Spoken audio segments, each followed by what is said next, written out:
The iron tracks began to hum beneath Silas Thorne's boots. Somewhere inside that approaching train was the woman he had ordered from a Chicago marriage agency.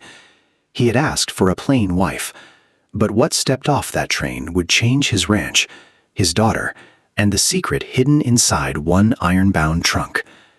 He stood on the platform in Laramie, Wyoming territory. The year was 1892. The air carried a bitter edge. It was the kind of cold that settled in your bones and refused to leave. Silas looked down at his daughter, Bertie.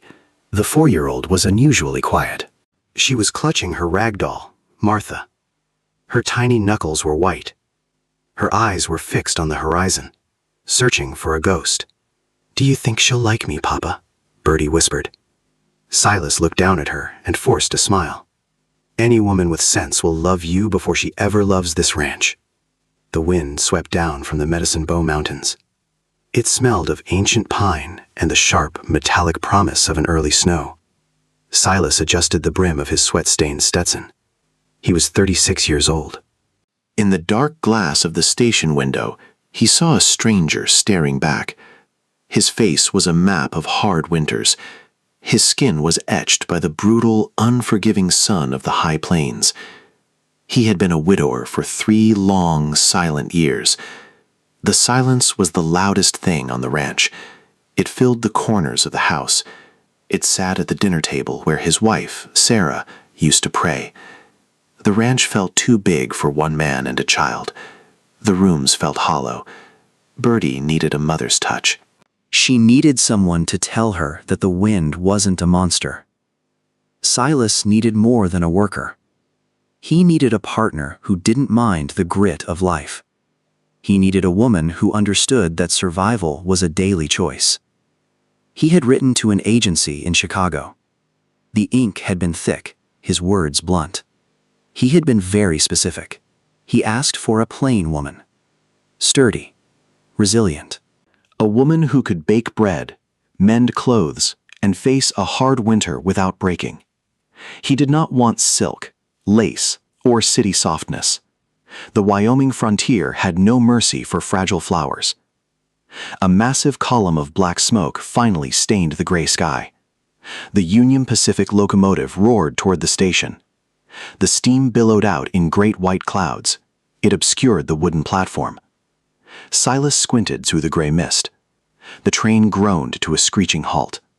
The passengers began to descend into the mud of Laramie. Most were men in dusty coats, seeking fortune or a fresh start. Then he saw her. She stepped onto the wooden planks with a grace that felt entirely out of place. She wore a deep red frontier dress that stood out against the gray station like a flame in winter. A thick blue wool shawl was wrapped tightly around her shoulders. She wasn't plain. She was striking in a way that made the breath catch in Silas's throat. Her face was pale from the cold, but her eyes held steady. Her eyes were the color of the autumn sky right after a violent storm. She looked at the muddy, dung-covered street of Laramie. There was a mixture of terror and wonder in her gaze. Silas felt a hard knot tighten in his stomach. This was a mistake. A terrible, beautiful mistake. She looked like she belonged in a velvet parlor in Philadelphia. She didn't look like she belonged in a sod house on the lonely plains. "Papa?" Bertie whispered, tugging on his sleeve. "Is that her?" Silas didn't answer immediately. He couldn't. He stepped forward, his spurs jingling softly on the wood. The woman saw him and froze. She clutched a small canvas bag against her chest as if it were a shield. But it wasn't the bag that caught Silas's eye. It was the object the baggage handlers were struggling to move. A massive hardwood trunk sat on the platform. It was reinforced with heavy iron bands. It had brass locks that gleamed even in the dim afternoon light. The 2 men grunted as they lowered it from the freight car. It hit the wood with a thud that shook the entire station. "Mr. Thorne?" the woman asked. Her voice was soft and melodic. It reminded him of wind chimes in a summer breeze. "I'm Silas," he said, his voice sounding like gravel. He didn't take off his hat. He was too busy staring at the velvet trim on her bonnet. "And this is Bertie?" The woman knelt down in the dirt. She didn't seem to care that her expensive dress touched the filthy platform. "Hello, Bertie," she said softly. "My name is Clara." Bertie held out her doll with a tentative hand. "This is Martha," the girl said. Clara smiled, and for a fleeting moment, the cold wind seemed to die. "She is very beautiful, Bertie," Clara said. Silas cleared his throat, trying to find his voice. "The letter said you were a woman of modest means," Silas said. He pointed a calloused finger at the giant trunk. "That thing weighs more than my best wagon." Clara stood up slowly. She pulled her shawl tighter against the wind. "It contains my life, Mr. Thorne. Everything I have left in this world is locked inside there. The agency allowed one trunk for a bride's belongings. I paid the freight myself.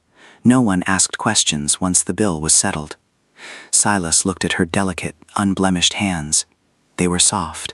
They were the hands of someone who had never pulled a calf from the freezing mud. They had never scrubbed a floor until the wood was raw and bleeding. "Laramie isn't Chicago," Silas said, his voice stern. "The wind doesn't stop for anyone here. The work doesn't have an end." Clara looked him directly in the eyes. There was a steel in her gaze that surprised him. "I am not afraid of work, Silas. I am afraid of other things." He didn't ask what those things were. In 1892, everyone in the West was running from something.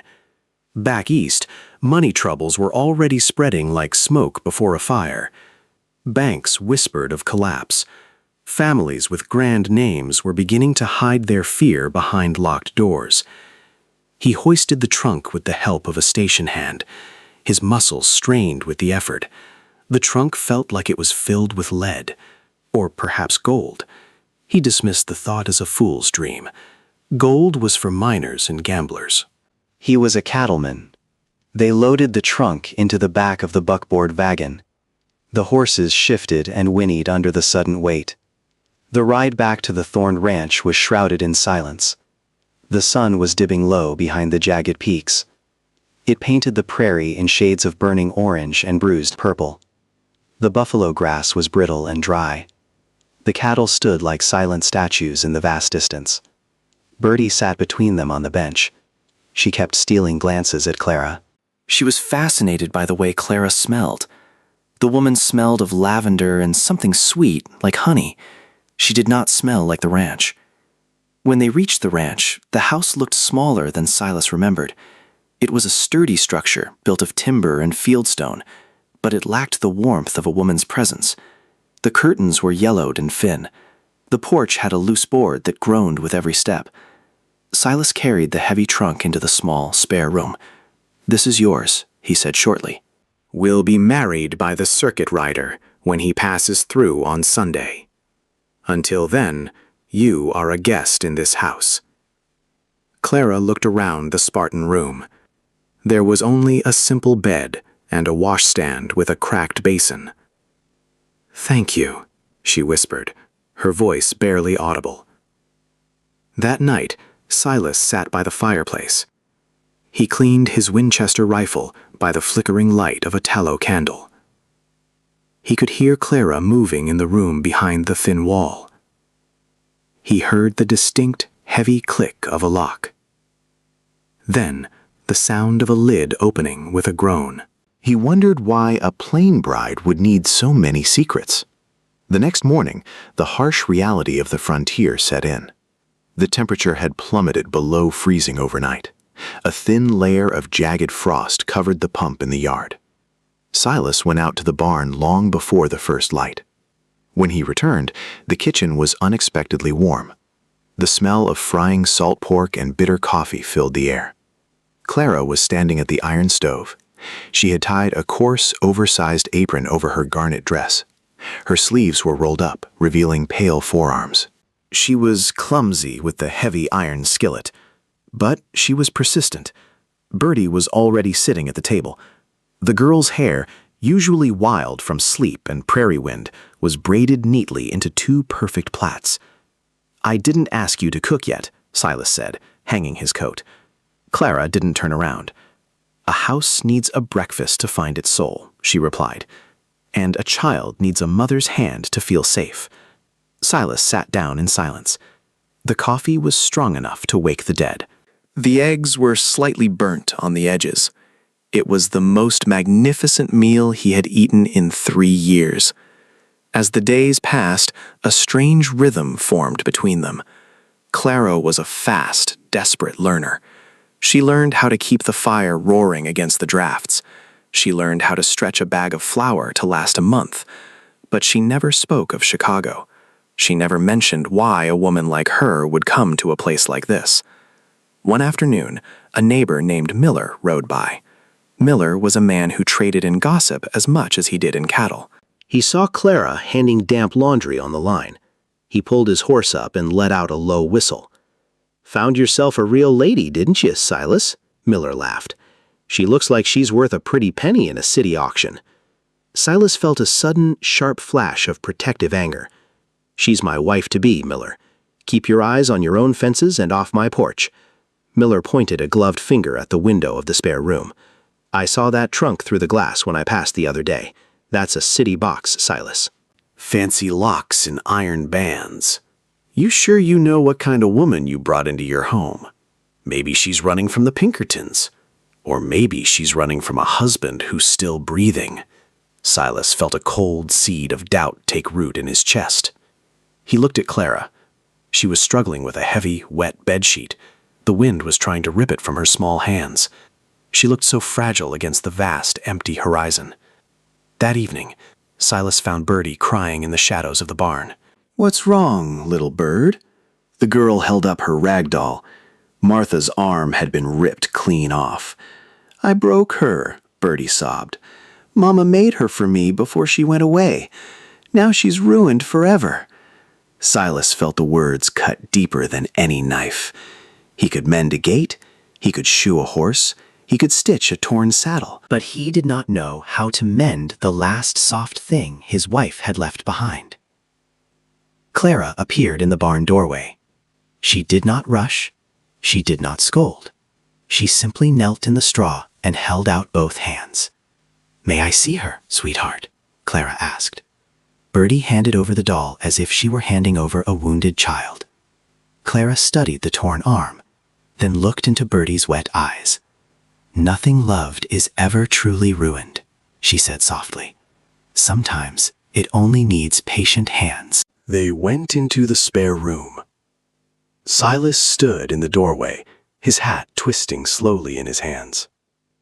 Clara unlocked the iron-bound trunk with the small silver key around her neck.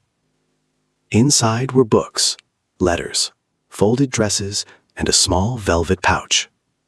From the pouch, Clara took a needle and a spool of gold-colored silk thread. "This belonged to my grandmother," Clara said. "She told me gold thread was not for showing wealth, it was for mending what mattered most." Birdie sat perfectly still as Clara sewed. The room went quiet, except for the wind and the tiny pull of thread through cloth. "Did your mama sing to you?" Clara asked. Birdie nodded. "Only when the wind scared me." Clara's hands paused for just a moment. Then she began to hum a soft old lullaby. It was not Sarah's song, but somehow it filled the same empty space. Silas turned his face toward the window. For the first time in 3 years, a tear slid down his weathered cheek. When Clara finished, the doll's arm was whole again. The gold thread shone against the plain cloth like a small sunrise. "There," Clara whispered. "She is not the same as before. She is stronger now." Birdie threw herself into Clara's arms. This was not a shy hug. It was the kind of embrace a child gives when her heart has finally found somewhere safe to rest. Clara closed her eyes and held the girl close. Silas watched from the doorway and understood something that frightened him. This woman had not only opened her trunk. She had opened the first locked room in his house. But his eyes caught something else in the trunk. He saw legal seals on thick, official documents. He saw a name on one of the ivory envelopes. Davenport. The Davenport family was famous. They owned half of Chicago's shipping lines and railroads. They were among the wealthiest families in Chicago. Why was a Davenport in a town like Laramie? Why was she hiding in a shack in the middle of a drought? He realized then that her plainness was a mask. She wasn't looking for a husband. She was looking for a fortress. Before the truth inside Clara's trunk is revealed, let me ask you this. Have you ever had to leave your old life behind for one last chance at peace? Share your thoughts below and subscribe if you love emotional Old West stories. Now let's return to the storm that changed everything. The next day, the Wyoming weather turned lethal. The sky became a heavy, bruised gray that touched the ground. The wind began to howl with a demonic intensity. It wasn't just a storm, it was a whiteout blizzard. In Wyoming, these storms could freeze a man's lungs in minutes. Silas knew he had to move the cattle into the lower pasture. If they stayed on the ridge, they would huddle together and suffocate. "Stay inside," he commanded Clara. "Keep the fire high and the kettle full. Do not open that door for anyone but me." He stepped out into the white abyss. The snow was moving horizontally, faster than a horse could gallop. It blinded him instantly. Hours passed like slow, frozen years. Clara paced the small kitchen, her heart racing. Bertie was huddled by the stone hearth, shivering despite the heat. Suddenly, there was a frantic, desperate pounding at the door. It was Miller, the neighbor. Clara threw open the door against the weight of the snow. Miller fell onto the floor, his beard covered in jagged ice. "Silas," Miller gasped, his breath coming in ragged bursts. "The horse tripped in the gully. He's down, pinned under the beast.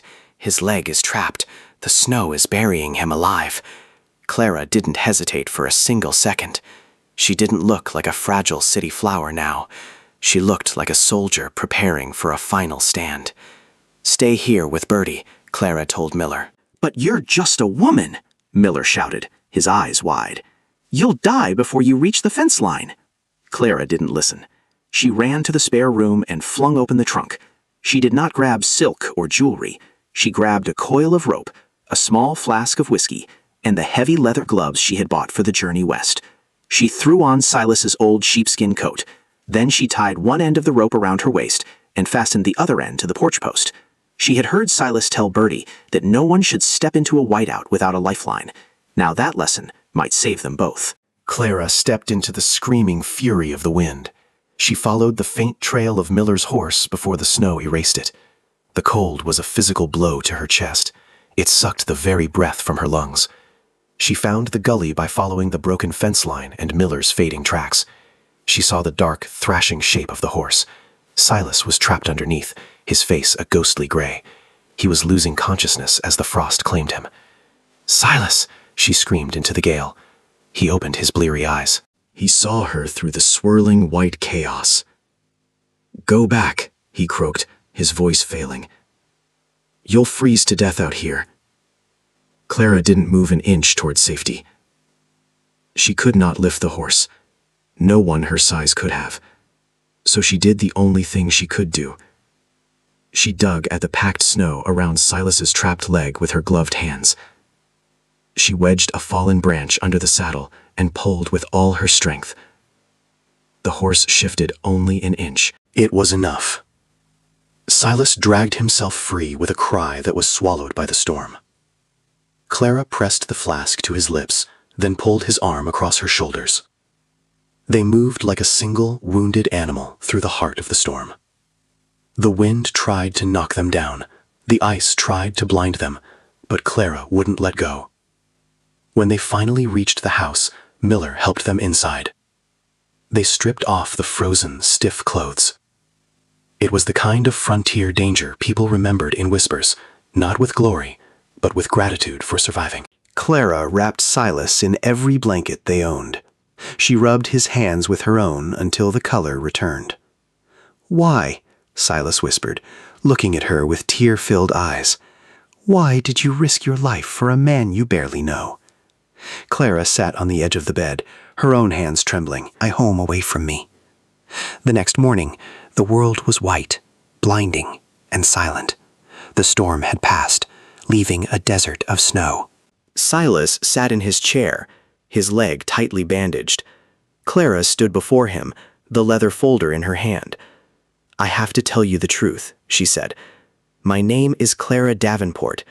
My father was a very wealthy man in Chicago. When he died, he left his entire empire to me. But my uncle wanted the fortune for himself. He tried to have me committed to a private asylum. He said I was mentally unstable because I refused to marry his partner. In those days, a woman had no rights against a man's word. I took what I could from the safe. I converted my stocks into gold and bank drafts. I hid them in that trunk and ran. I ran to the only place a man like him would never look, a mail-order bride agency for a rancher. He would search hotels, banks, real depots, and every respectable house in the East. But he would never believe a Davenport woman would humble herself as a mail-order bride. That was why it worked. I wanted to be a plain wife, Silas. I wanted a life that was real, even if it was hard." She opened the folder. Inside were certificates, bank drafts, and ownership papers worth more than Silas could fully understand. It was not pocket money. It was a fortune large enough to buy land, cattle, barns, and a future most families could only dream of. Silas looked at the papers for a long time. Then he looked at Clara's red, wind-burned face. "I don't want your money, Clara. I only ever wanted a wife who would stand by me when the world turned cold." Clara smiled, a true, radiant smile. "I think I proved I can do that in the gully." Silas took her hand. Her skin was no longer soft and pampered. It was rough from the work and red from the frost. It was becoming the hand of a Wyoming woman. It was the hand of his equal. "The money can stay in the trunk for now," Silas said. "We'll use it for Bertie's schooling in the East one day. We'll use it if the drought kills the cattle. But I'm still the rancher here, and you're still the woman I chose." Clara laughed, a sound of pure liberation.